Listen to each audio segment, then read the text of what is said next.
Good afternoon and welcome. Welcome indeed to another edition of Titans Talk right here on the Mark Moses Show. I know it's been a crazy week. We usually do this on a Wednesday or Thursday, but it's Friday afternoon. We're getting ready for the weekend, and I've called to the bullpen.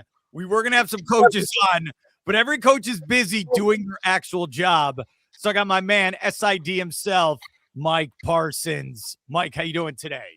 I'm doing good. Yeah, between Valentine's Day and Sophomore Day Saturday. And so, yeah, coaches are running like crazy, but good. It's good. It's good. It's that time of year where everybody's playing and things are good. Yeah, Coach Banks with the women's program, who got a nice win earlier in the week. They've won 2 out of 3. How are they already going to have Sophomore Day?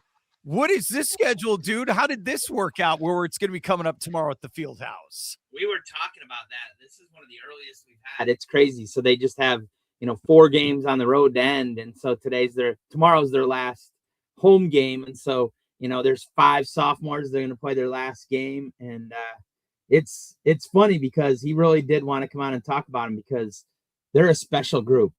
These 5 girls, they took a chance on first year coach. So everything was brand new. The learning curve was huge. And these 5 have really blazed the trail for him now as he becomes, into his first and second year. We're hoping he makes the playoffs. He's on the run right now. They're playing much better. So hopefully, we get in the state tournament, and then you never know what happens once we get there. Yeah, I'm looking at the stats right here. Eastern Florida, 10-15 overall for women's basketball, 5-8 in the conference. But again, won 2 out of the last 3. Looking good here in February. And all right, you need to do that. I know you'll be at the game tomorrow, right? You need to get on the microphone and be like, look, we need everyone to know this.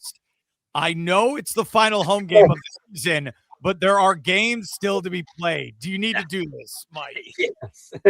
Yeah, and it's funny because on the women's side, we do Sophomore Day kind of before the game because, as you know, men's game comes right after the women, and then it just rolls. And so it's an emotional beginning. And so, the biggest thing is the 5 sophomores have to turn that off as soon as it's over because you still have 1 game to play. Like, we're honoring you like your sophomore season's over here, but you still have a big game to play against Florida Southwestern, and a win there will pretty much put us in the state tournament. So, it's a huge game for the ladies.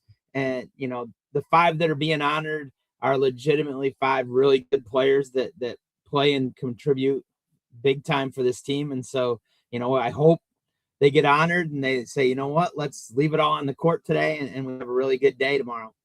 What's your impression of Coach then, especially coming after you had MJ Baker here for about a decade? What did you think of the job so far? I know it's not over like you're saying, but what about the job Coach has done? He's done very well with, all of the change and brand new, it's his first head coaching job. And so this is a brand new team. There's nobody from MJ's team. The one player that is out for the year. And so, he's done a lot of different work, and you can see it now. Like, you could see it early. There were plays, and I used to sit and laugh because there were plays he would call, and it would be a wide open layup. And you're like, man, if he gets like things going with this group, you're going to see that all the time. And that's, Wednesday we saw that. The plays he runs, he's running into a wide open player. Like, he scouts and he really knows the teams. And so he's got it so that if they run that play right, it's a wide open layup. And that's why we won by 20 on Wednesday and why I have really high hopes. Usually if you're talking about a team that's 5-8 in the conference, you're not saying, man, I can't wait to get them in the state tournament. But honestly, if we can make that run and continue and get in the state tournament, I'm excited to see what we could do there. That's the women's team. All right, 2:00 with the tip tomorrow at the Titan Fieldhouse. Free and open to the public. Go cheer on the ladies. And I'll just asking this, are the men playing tomorrow at home as well, or what's their schedule? Yes, and the men have a huge game. It's going to be a great game. The men play. So the men have won 7 straight. The men are on fire. They're in 3rd in the conference. And the number 1 team in the conference, Florida Southwestern, comes to town Saturday afternoon. And Florida Southwestern's won 8 in a row. So battle. It's good. It's going to be on. So it's really going to be fun. We're playing lights out right now. Our team is playing so well on the men's side that they're just fun to watch. And, it's all led by Sean Register Jr. He put in 30 on Wednesday. He's had 27 plus in the last 5 games. He's just playing unbelievable level. He's third in the nation in scoring. He leads the state in scoring. And, but it's not just him. And that's what's funny about this team is usually, as you know, when you have a scorer or a player like that, everything goes through them. They bring the ball up. They're scoring. They're shooting. That's not how this team's really built. And that's what makes it really cool to watch is he gets his own shot more than he gets plays called for him. He gets the rebound. He puts it back up. He's doing things like that. And but Joviel Acevedo Arroyo is averaging 13. Massey is averaging 12. It's like they're coming from all over the place, and that's what makes it special. The point guard on Wednesday had 17, 9, and 8. He almost had a triple-double. It's fun to right now. In a 40-minute basketball game. 40-minute basketball. With the leading scorer having 30. It's not like he had 17, 9, and 8. Like he was the second guy. That is wild. Dude, that is wild. You have to be around the ball on every play if you're going to have those types of stats. 100%. So there's some rumblings here. You got a player, you just brought him up 30 over the week, or 30 a couple days ago, then averaging 27. Does he have a chance maybe to be the best player ever in Eastern Florida? He really does. His numbers are insane. If he was coming back next year, because obviously when you're averaging that, colleges are calling. He's probably not going to be back next year. As a freshman, he's probably going to go somewhere else and play. But with those kind of numbers, after 2 years, he would definitely set every record that we had. The way because nobody has a freshman season like that and comes back their sophomore year. But you've seen this team. You're talking about the Ahmed Alis, the Kareem Brutons, the CJ Jacksons. He's right there, if not ahead of them right now. It's amazing to watch. Who does he remind you of? Man, he does. He's so different. He's so different than the other guys were. CJ was a point guard and he brought the ball up and he was in control of everything. Kareem was just that scorer. Ahmed could shoot from anywhere. Sean's more the inside guy. He's like the big that's not the big. He's not big because he can shoot a 3 like crazy. He's like the 4 in the NBA is what he is. But you don't see that at our level. So, we've had some great guys underneath, but man, he's so special. How big of a game is this tomorrow then? Huge. This is a really big one. And it's one of those where it's big because of where we want to be. Like we'll go to the state tournament even if we lose tomorrow. That's not any of that. It's not like it's playing for the season and we have to, but this is, we just beat Daytona State and that was a huge win. We beat Florida Southwestern and now we're right in the mix now for the conference championship again. And so, we got off to a little slow start and, just like we were talking about with Coach Banks, Coach Farrell's in his first season, took a little time, but this team is now rolling. And, if we can pick up the win on Saturday, then we're right in the mix for another conference title. And, sky's the limit at that point. Now it's not sophomore day for the boys tomorrow. No. Nope. They have a game on the 25th. And that'll be their sophomore game. So they have one more game after this. Okay, that's going to be really cool. So, yeah, get out there tomorrow if you don't have a V-Day date. Or if you do. This is perfect. Okay? I like it.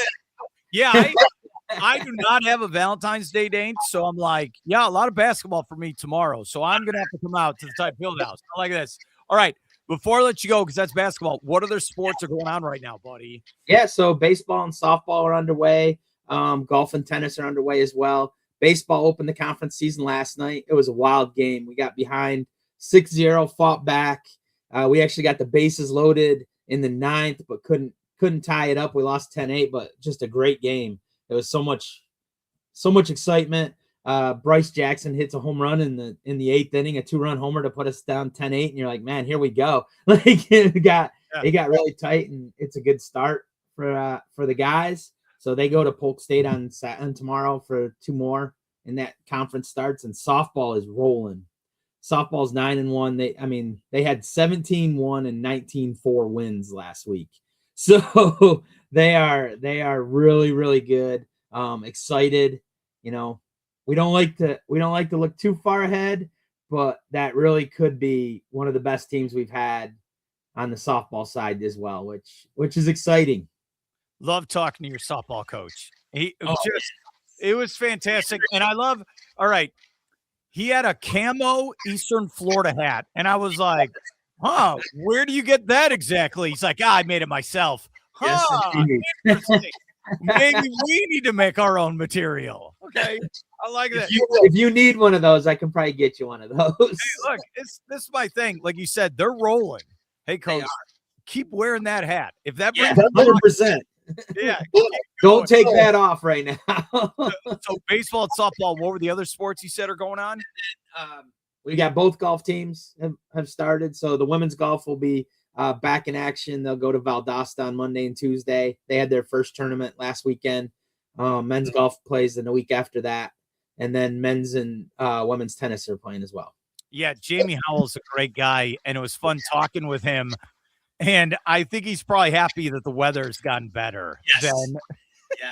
Our home tournament was literally the first time it had been warm. And then it got cold in the last round. And we're like, how do you play? How do you play in this? In a winter coat?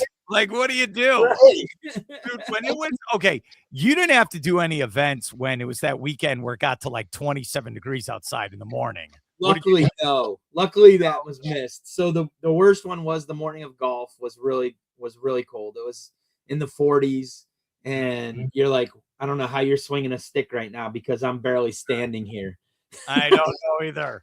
And we're at Suntree, and I'm standing at the green, and I can feel the wind just going through me, and I'm like, man, come on. All right, so what's the game plan for Mike Parsons tomorrow for this doubleheader for basketball? What time you got to get there?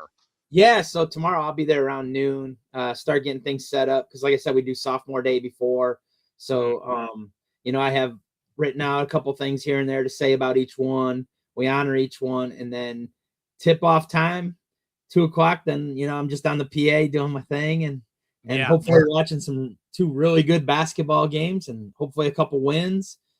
And then, Sunday, I'm going to have to make up for the fact that I'm going to be working all day Valentine's Day. This is true. I keep hinting to her, that's Daytona 500, though. That'll get rain delayed. You got plenty of time. It's not really resonating, so I'm kind of hoping there's a rain delay because she's not really taking the hints too well. Just be like, look, hey, we'll get a table Sunday. No, everyone was trying to get the table Saturday. Come on, baby. It's going to work. Fine. Got the flowers ready to go. Mike Parsons, thank you so much for coming on. Good luck with your coverage this weekend. I'll talk to you around. All right. Thank you. Appreciate it.